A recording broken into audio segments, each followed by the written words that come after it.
Terhadap keduanya paling tidak kita sudah melacaknya kurang lebih 1 minggu ya.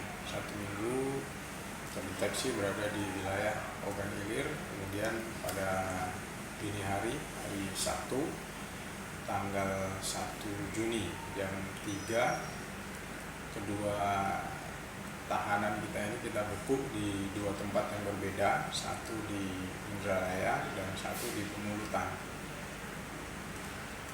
Bang, ini tahanan kabur dari 12 DPO ya, sudah ditetapkan DPO itu Bang ya? Betul.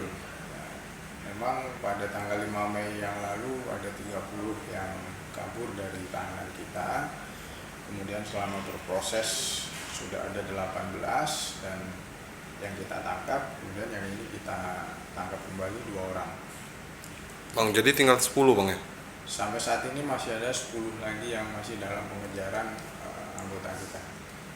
Itu kita kasih tindakan tegas ya. Dua Terhadap tersangka. keduanya kita beri tindakan tegas. Memang secara situasi yang kita hadapi pada saat penangkapan, keduanya melawan ya.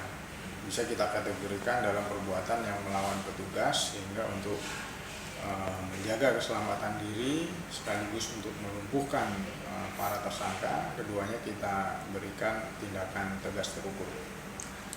Bang, himbauan Bang untuk 10 tersangka yang masih ditetapkan sebagai DPO apa Bang?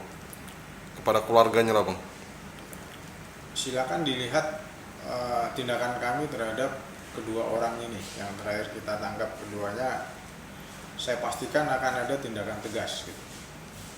Tetap ada pengecualian apabila yang 10 ini datang dengan inisiatif sendiri ke kita, menyerahkan diri sepenuhnya, akan kita terima dan tentunya akan kita apresiasi. Tetapi kalau tidak, kami akan tetap memburu dan kita pastikan akan ada tindakan tegas.